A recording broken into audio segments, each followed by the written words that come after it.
day has finally come. I knew this day was coming. I knew where there would be something that's either said to Trudeau or that just comes to fruition somehow that makes him tick and lose his mind. We've seen it a couple times in 2022 where Trudeau literally got up and walked out of the House of Commons during question period. And we see it again today. Now, he doesn't get up and walk out, unfortunately, but something better. Actually, what he does is he snaps. He loses his mind. He goes absolutely mental. He starts screaming and doing this big dramatic thing, almost like he is a trauma teacher. I mean, it's fantastic, but you can't fake these emotions. You can just see it. Anybody can see through it. This isn't Hollywood acting. This is Prime Minister Justin Trudeau getting pissed at Pierre Poilievre. Welcome back to another video, everybody. This is going to be excellent.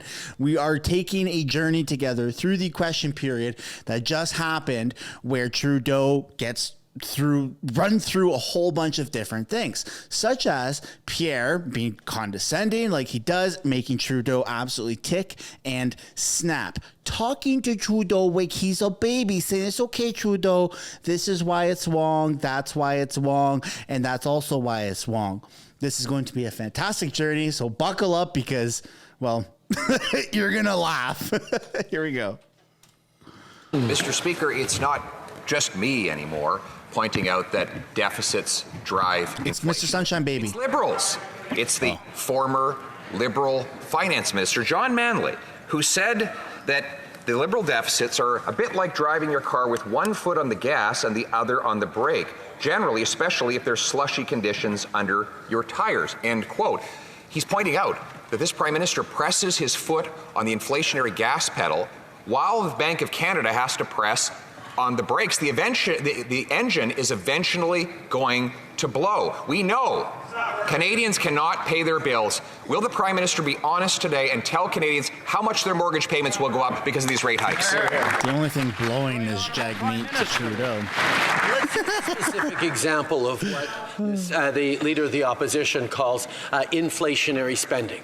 We made a decision that kids under 12 in this country shouldn't have to pay for dental care. Their families should be able to send them to the dentists. Well, Mr. Speaker, the Conservative politicians who all have access to dental care through the House of Commons supports for their kids don't think Canadians who can't afford to send their kids to the dentist should be doing that, and they say that's inflationary. Mr. Speaker, that approach around cuts and austerity is not what Canadians need. Speaker, we don't need another drama performance. Because at the end of the day, when theatrics collides with mathematics, the math always wins. And after 8 years of this Prime Minister, the Canadians have a stock of combined debt that is bigger than our entire GDP. In fact, we are the most indebted families of any country in the G7. The IMF says that Canada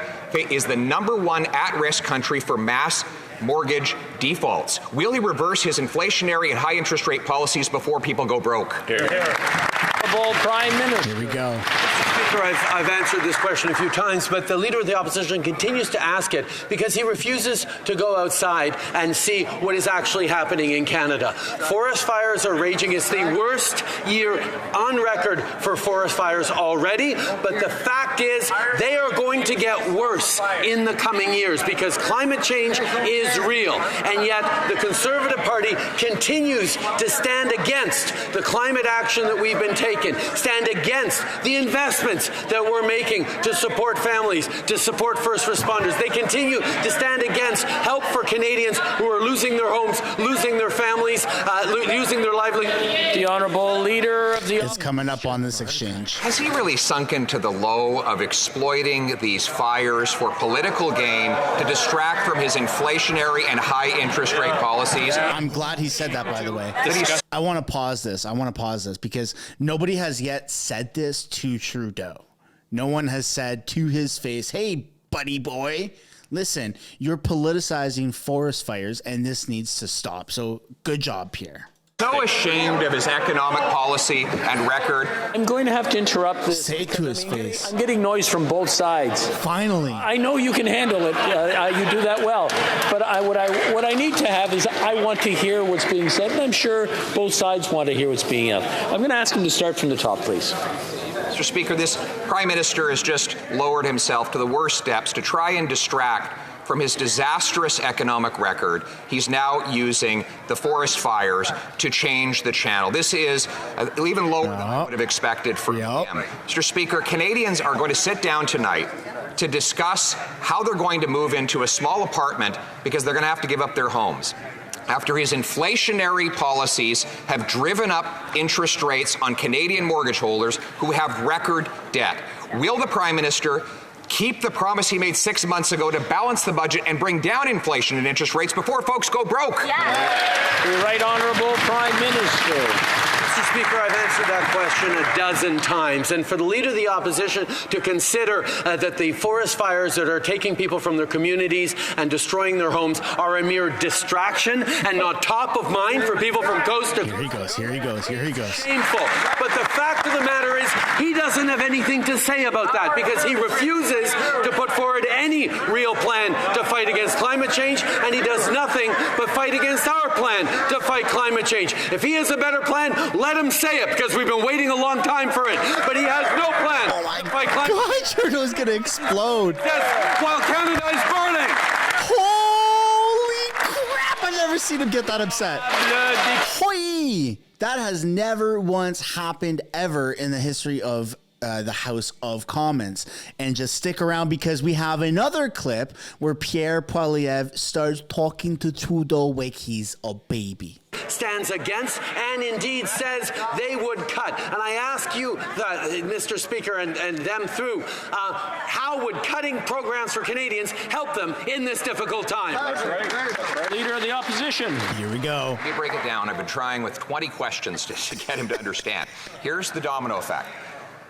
His spending causes deficits, which cause inflation, which cause interest rates to go up, which cause defaults. How do you reverse that? You stop the deficits, which stops the inflation. Talking to him like a kid. Which stops the interest rates from going up, which stops the defaults. What part of that doesn't he understand? He's talking to him like a kid. Oh, Widow Trudeau. Speaker, once again, never letting the facts get in the way of a good political argument is the Leader of the Opposition's modus operandi. He says if we were to raise child care fees in Canada instead of cutting them in half, if we were to not deliver dental care for young kids across this country, then suddenly inflation, which is impacting the world all over, would suddenly drop. That Canada is so important in the world that our lowest deficits in the GDP are contributing massively to this global inflation context. It is complete garbage from the Leader of the Opposition, Mr. Speaker. He broke it down like a little kid. It's okay. Like a little kid. Trudeau got what he deserved. He snapped. Trudeau has finally lost it. I hope you enjoyed this clip of the House of Commons question period just as much as I did. And that's where we're going to end it. So I'd love to know down in the comments what you think of these back and forths that just happened. And then I'd also like to encourage you to give a like and subscribe if you're not already. It's absolutely free to do both. And I'll see you in the next one. Thanks so much for making it to the end of the video. If you want to support the channel financially, you can do so by checking out the merch shop linked right up there. Or if you want to do something for free, which is also absolutely acceptable and highly encouraged, you can subscribe right there. If you want to continue watching videos like this, you can do so by clicking or tapping right there to watch the next upcoming video. And if you want to watch a little bit of different content, but also Canadian stuff, you can do so by clicking right up there. That's my second channel, House of Canada, also known as the House of Commons Highlights. Thank you so much for watching. I look forward to seeing you in the next video.